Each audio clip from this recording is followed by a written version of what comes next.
Hello and welcome to day 12 of my Veganuary adventure. I'm sorry this video's very late creating and being posted. I've just had a really busy day. Um, won't bore you with the details, but my wife's had a busy day. She's actually been telling her vegan story at an event locally, and that seems to have gone down really well. And she's had quite a lot of response on social media.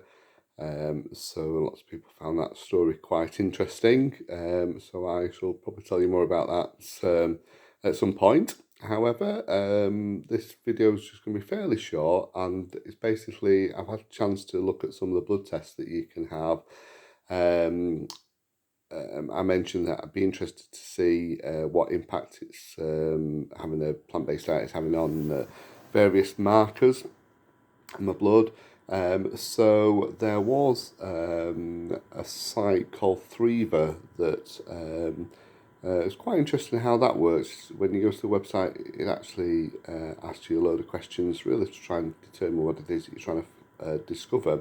Now, it doesn't actually specifically say that you're wanting to check the various markers because you're on a plant-based diet. It actually, you have to say things like you're concerned about energy levels and all sorts of other bits and pieces. And that came up with a specific set of tests which were about £80. And as I mentioned, I was quite concerned it was quite expensive, though actually that did actually have quite a good range of tests in there. However, I've come across another website from a company called Fourth, who actually do have a plant-based diet set of tests, and that's active B12, alkaline phosphatase, ALP, corrected calcium, ferritin, folate, serum, and vitamin D. And that's £69, and I suspect if I work hard at that, I might even be able to get a bit of discount off that. So that actually looks to be very specifically a set of tests for those on a plant-based diet. So I'm probably going to do that, especially now that I'm 12 days into my plant-based diet experience. So it'd be interesting to see whether there's already some impact, and it'd be interesting to see whether those results demonstrate that. And then, as I mentioned, probably then redo the tests at the end of the month and see how things are looking, whether I've taken the supplements needed or the food sources needed to ensure that I'm not deficient in something. These are all online tests, so that doesn't mean that you somehow drip some blood into your laptop and it goes away. Actually, you just order them online. The kit arrives within a few days. You do a blood prick and finger prick of blood, and you send that sample off, and a couple of days later you get your test results.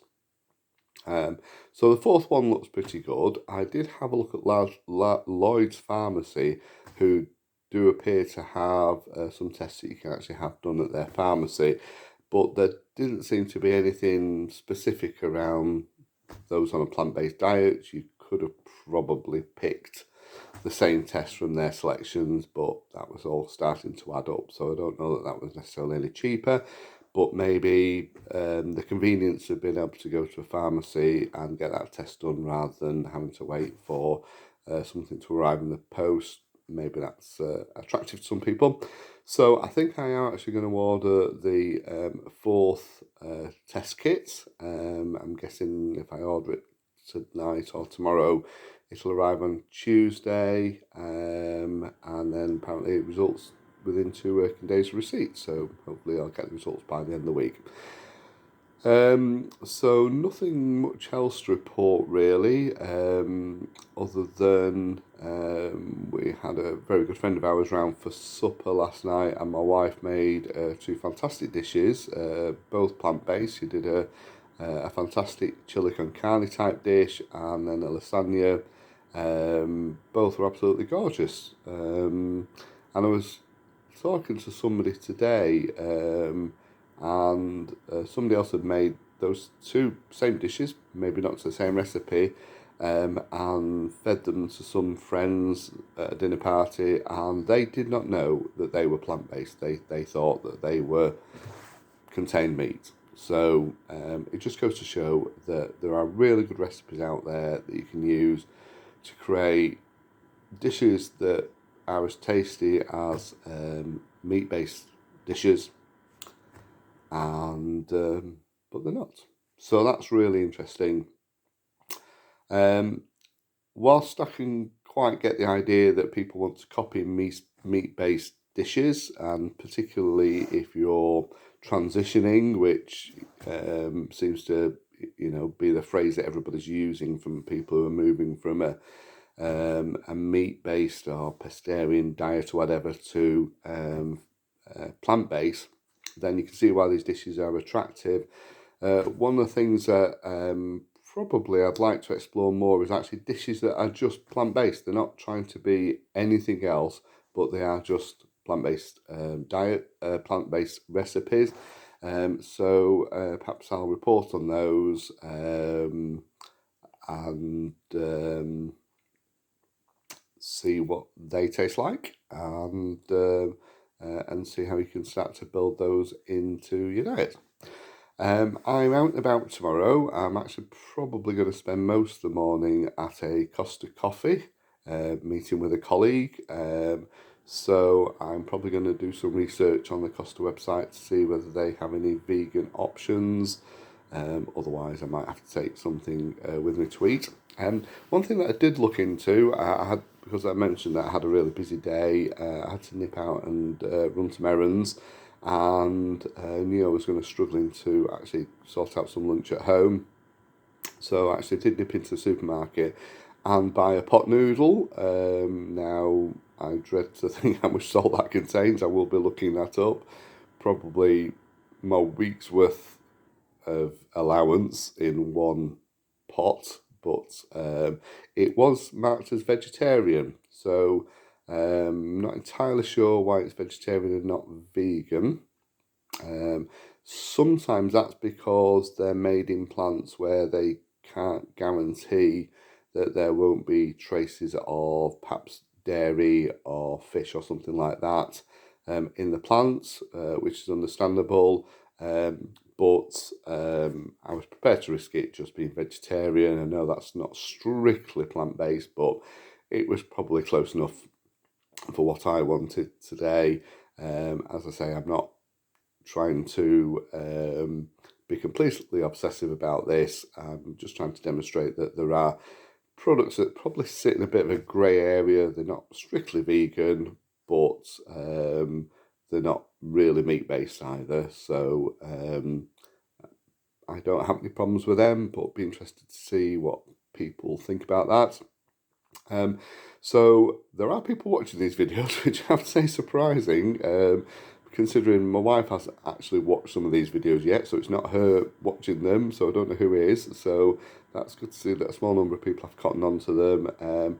If you are watching these videos and you find it useful, then please do put something in the comment to say, what you find good, bad, whatever about these videos. I'm really interested to hear your comments. I can take constructive criticism as well as the next man, as long as the next man isn't Donald Trump, but hey, let's not get political about this. So be interested to see what people think. It has occurred to me that people think this is all a bit of a setup. I'm married to a vegan. It's all a bit of a con, but it is absolutely genuine. I am completely a meat eater who just happens to be married to a vegan. I'm not trying to put myself forward as somebody who's actually been vegan is now pretending to go vegan for January. That is absolutely not the case. And you'll probably understand more about my story at some point during the month